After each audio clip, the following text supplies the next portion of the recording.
Good evening and welcome to NTD News. I'm Stefania Cox. Here are today's top stories. The death toll in Turkey keeps rising after a devastating earthquake this morning. State Department officials now offering U.S. support. Officials approve a controlled release of hazardous chemicals at a train derailment site in Ohio. Governor Mike DeWine says it's not yet clear when residents can return to their homes. A counterintelligence executive gives his analysis of the Chinese spy situation. What exactly was it doing in U.S. airspace, and where to from here? Just one more day until President Biden delivers his State of the Union address. We take a look at recent poll numbers to track his support in another presidential run. And a report criticizes the media for its coverage of the Russia-Trump collusion narrative. The author saying the media wasn't transparent about its work.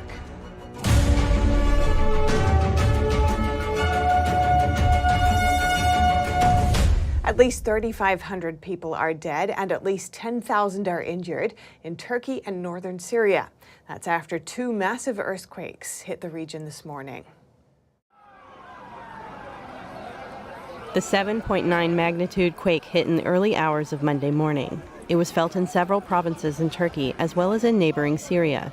This drone footage shows parts of the devastation in the border region. A Turkish official says almost 8,000 people were rescued across 10 provinces. Almost 3,000 buildings collapsed, leaving thousands without a home. We barely escaped from inside the house. We have 4 children, and we left the house with them at the last moment. I guess there are several people trapped inside.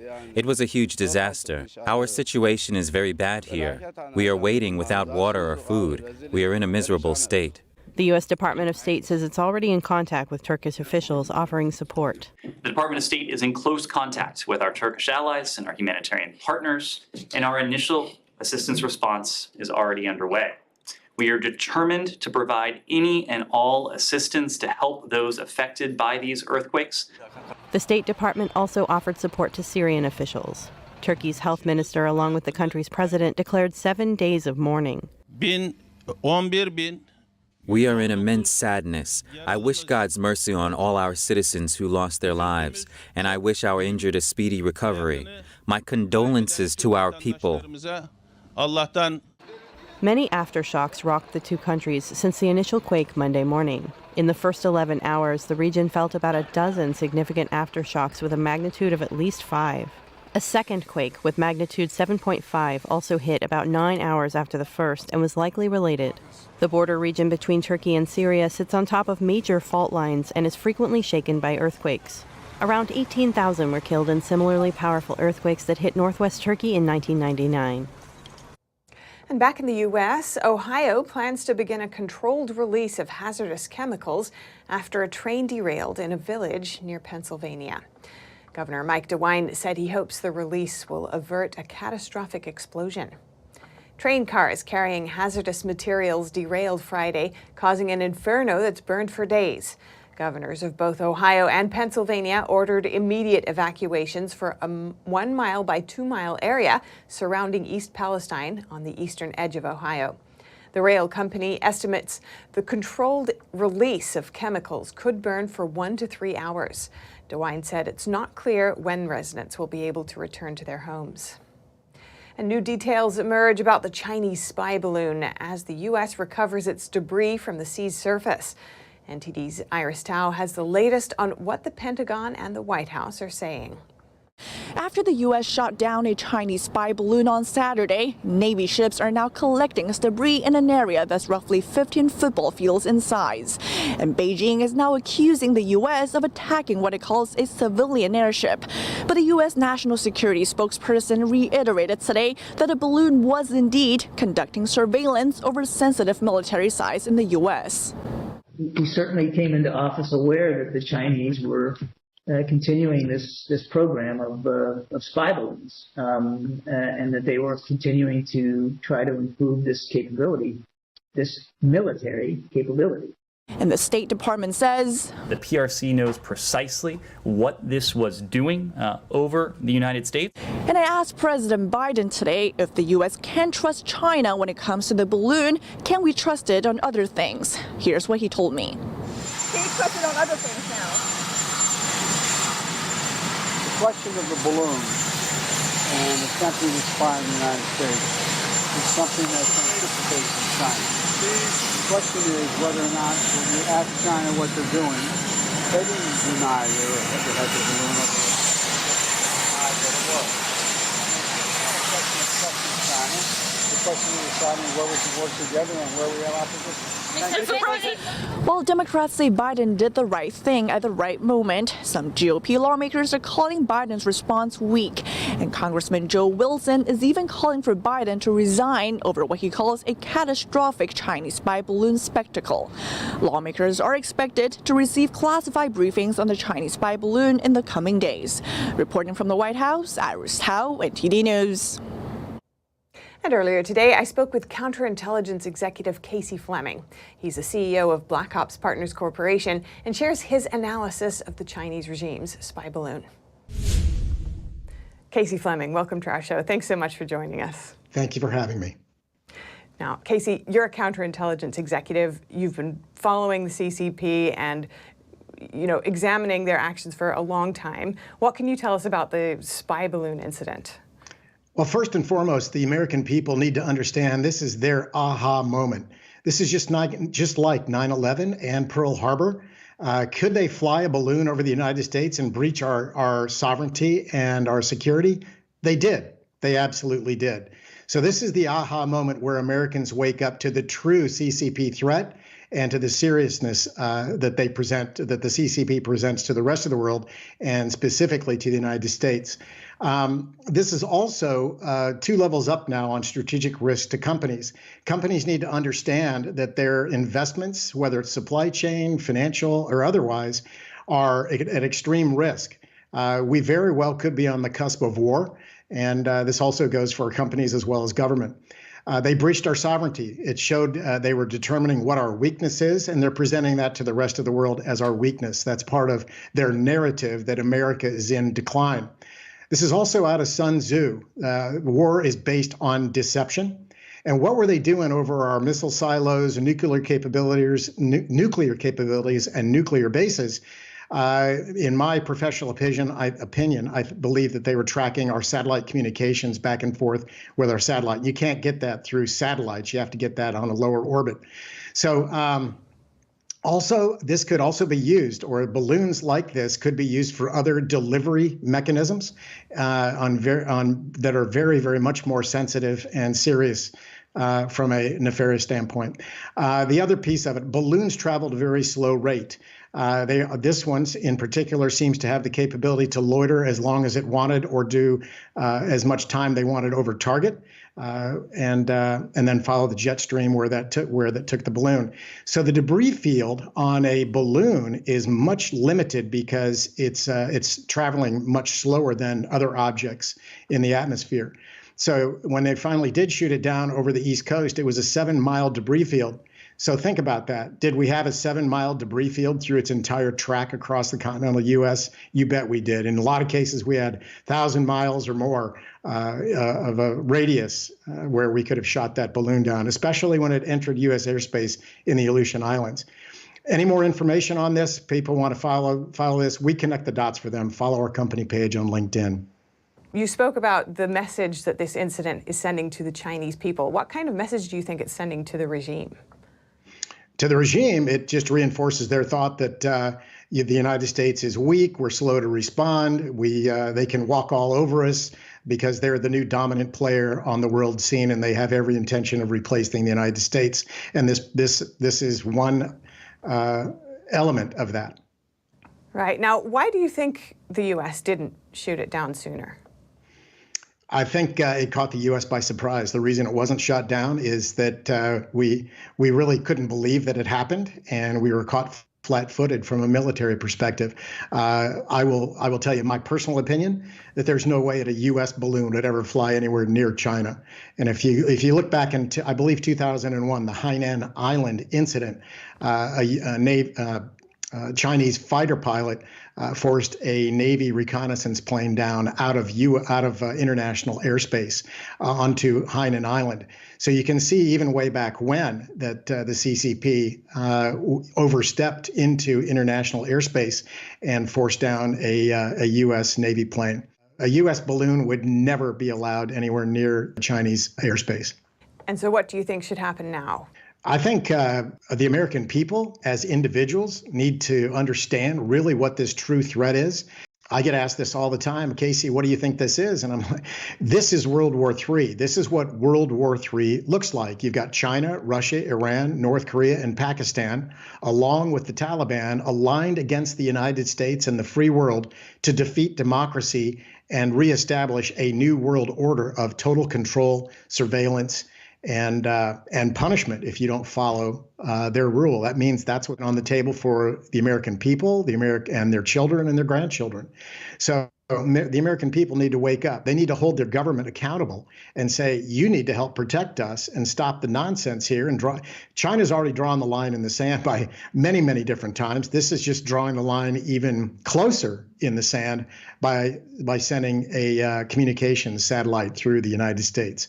So it's raised the stake of war. In fact, there's an old terminology, an old term back in World War II.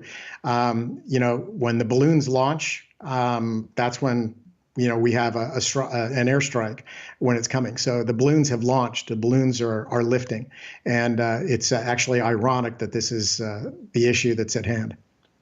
Indeed. All right. Thank you so much for your time, Casey Fleming, CEO of BlackOps Partners Corporation. Really appreciate it. Thank you for having me. All eyes will be on President Biden tomorrow night as he's scheduled to give his second State of the Union address. This comes as a new poll shows that a majority of Democrats say Biden shouldn't run again for president. NTD's Jason Perry has those details. When President Biden gives his State of the Union address on Tuesday, many expect him to talk about the economy. Biden recently praised his administration's efforts on this very issue. As of this month, we've created 12 million new jobs. We created more new jobs in 2 years than any president did in their entire term. Representative Jim Himes agrees the economy will be one of Biden's strong points for his State of the Union address. He said this on MSNBC. The president's in a pretty strong position to talk about what I think Americans care most about, which is not Chinese balloons over South Carolina, but in fact, the economic health of the union. And we just saw a staggering jobs report, a stunning jobs report, 500,000 jobs created. Nobody expecting that. The Biden administration also passed the Infrastructure Investment and Jobs Act and the Inflation Reduction Act, among others. But a new poll by the Washington Post and ABC News shows that 62% of people don't think Biden has accomplished much in his first 2 years. This will also be Biden's first time to address a divided Congress as president. And the Republican majority has yet to raise the debt ceiling. Representative Buddy Carter addressed this issue on Fox 28. What I hope to see from him is a willingness to negotiate, and let's get in some real lasting reforms that will help us to bend that curve and to get down on the amount of debt that we have. This country cannot sustain this current route that we're on is not sustainable. Biden may also hint at running for president again, but a new AP NORC poll may not be in his favor. It shows about 80% of American adults, including about 60% of Democrats, don't want him to run for president again. Jason Perry, NTD News. And when it comes to the presidential election next year, the primary season will look very different. The Democratic Party just made South Carolina the first state to hold the primary. The Democratic Party on Saturday approved reordering its 2024 presidential primary, replacing Iowa with South Carolina in the leadoff spot. The vote took place during a 3-day Democratic National Committee event in Philadelphia. If this new plan holds, South Carolina would hold its primary first on February 3, 2024. New Hampshire and Nevada would keep their early slots, followed by Georgia and Michigan. Iowa's new date has not been determined. States with early contests play a major role in determining the nominee. That's because candidates struggling to raise money or gain political traction often drop out before visiting states outside the first 5. Media attention and policy debates concentrate in those areas too. President Biden endorsed the new plan after his win in South Carolina in the 2020 primary. He suffered losses in Iowa, New Hampshire, and Nevada. And talking about electoral reform, there are also changes happening in North Carolina. The North Carolina Supreme Court voted last week to rehear 2 cases involving election maps and voter identification laws. This is a win for the state's Republican lawmakers. They asked the court to rehear the cases. Republicans gained a majority on the state Supreme Court in the November midterms. In one of the cases, the state Supreme Court ruled on December 16, 2022, to strike down a law requiring photo voter identification. The court had a 4-3 Democratic majority back then. The judges cited alleged discrimination against minorities as the justification. In the other case, the state Supreme Court ruled on the same day to reject electoral maps drawn by the state's GOP majority legislature. The maps are for congressional elections and state senate elections. Both cases were previously ruled against North Carolina's Republican lawmakers. Now the state Supreme Court has a Republican majority of 5-2. Both cases will be reheard on March 14th. The Columbia Journalism Review published a 4-part report on what it called the media's mishandling of the Trump White House. Author Jeff Girth concluded that the credibility of journalism is declining. NTD's Arlene Richards has more. The erosion of journalistic norms and the media's own lack of transparency about its work has damaged its credibility with the American public. Investigative journalist Jeff Girth draws this conclusion in a 4-part examination of the press's promotion of the Russia collusion narrative during the Trump White House. The report, released last Monday by the Columbia Journalism Review, is the culmination of an 18-month investigation. Girth, who spent 30 years at the New York Times, puts the full scope of the media's coverage into perspective. For example, in part 1 of the series entitled The Press versus the President, Girth named several outlets that promoted the Russia-Trump collusion theory. One of the first out of the gate was the Washington Post. It broke the story that the Democratic National Committee had been hacked. The outlet blamed Russia. Ironically, Hillary Clinton began her campaign facing scrutiny over Russia ties. But Girth said by the time Trump took office, the FBI and the CIA believed Russia helped Trump win the election. The CJR editor-in-chief Kyle Pope told the Washington Examiner no narrative did more to shape Trump's relations with the press than Russiagate. After the election, Trump expressed a hope that he and the press could get along, but Girth said Trump was unaware of the coming tornado. The day before Trump's inauguration, the Times featured a story on the federal investigation into alleged leaks between Trump associates and Russian officials. The story immediately came under fire. Former FBI agent Peter Strzok, who was leading the Russia interference probe, texted Girth, "No substance and largely wrong," adding, "The press is going to undermine its credibility." Later, Strzok's anti-Trump text messages led to his removal from the investigation. Trump would soon popularize the term fake news. And now, at the beginning of his 3rd run for president, he's still at it. The fake news says I'm not campaigning very hard. I say they are stupid and corrupt. As the Times story picked up traction, then Republican chairman of the House Intelligence Panel, Devin Nunes, tried unsuccessfully to squash it. In a previous interview with NTD, Nunes said he's still dealing with it. Even though I'm now outside of Congress, still dealing with this, I think should concern a lot of people in America that this still hasn't, justice still hasn't been delivered. In an afterword, Girth felt compelled to weigh in. Among other things, he said the Trump-Russia coverage didn't report facts that ran counter to the prevailing narrative. Reporting the facts is a traditional journalistic standard. Arlene Richards, NTD News. If you have any news tips or feedback for our show, you can email us at eveningnews@ntd.com.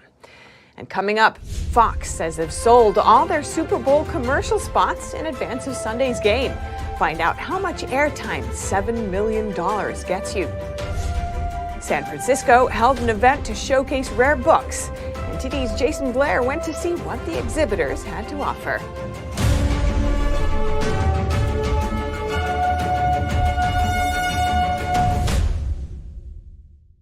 Shenyun Creations, the streaming platform from Shenyun, featuring world-class dance, past programs, and all original music.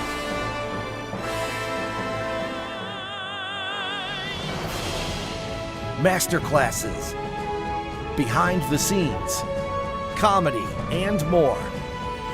Explore shenyuncreations.com. Navigating a world of economic madness, you need to have the right guide. What did today's decisions mean for your tomorrow? We ask why. What's the alternative?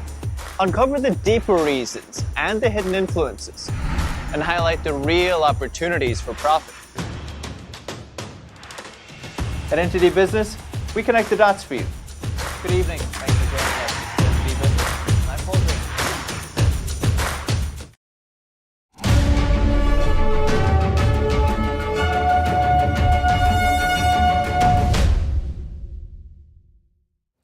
And now over to sports news. Here's NTD's Dave Martin with today's top stories.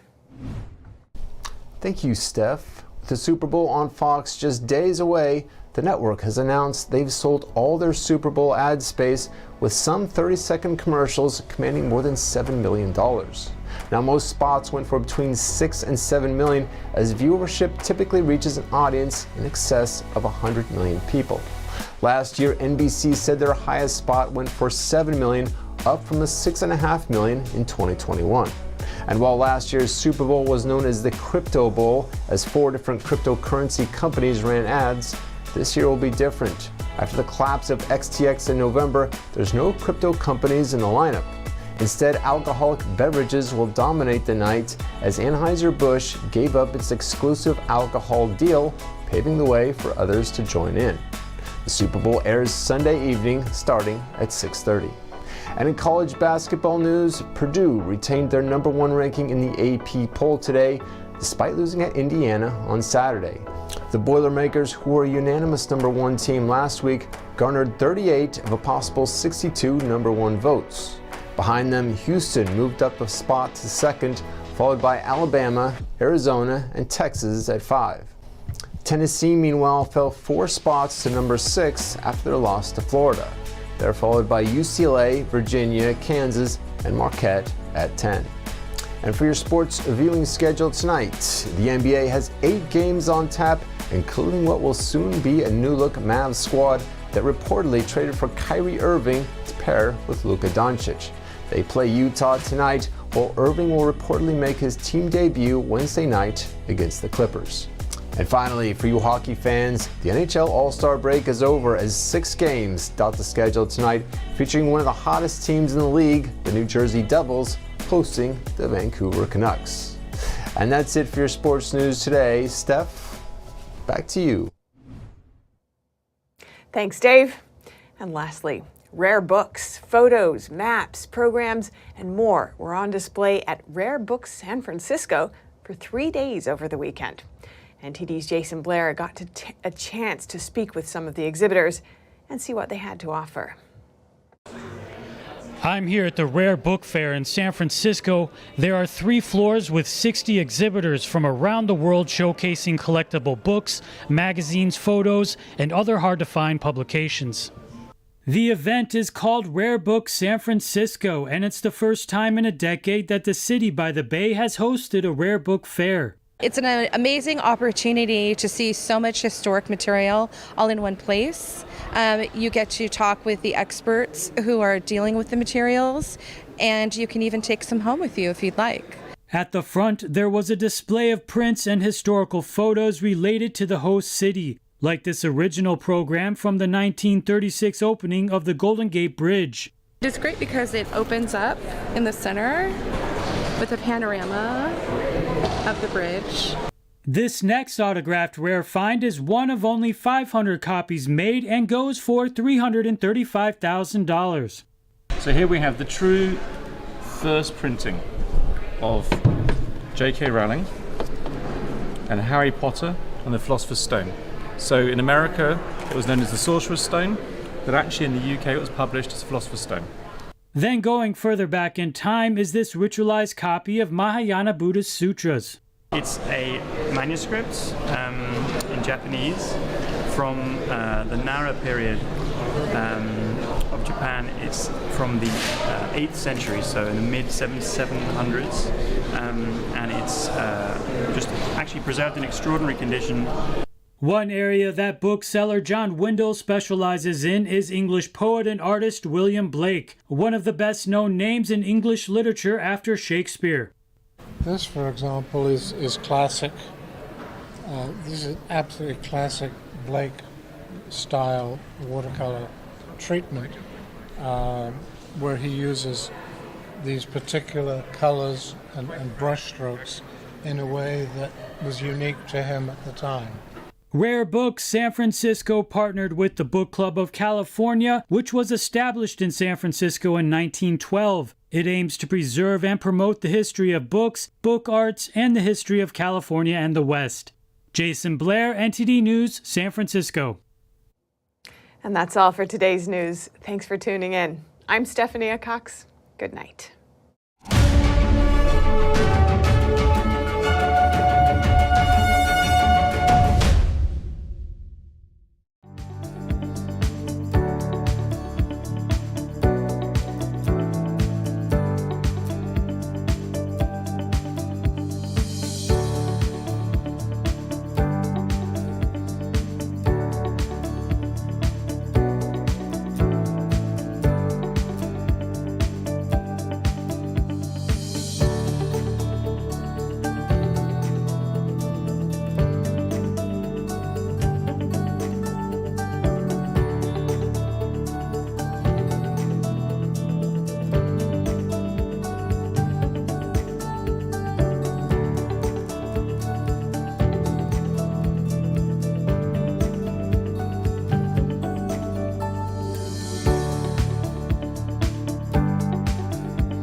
Thanks for watching us on YouTube. Did you know YouTube only keeps selective videos on its platform? So if you want to make sure you get the full picture, just subscribe to our newsletter.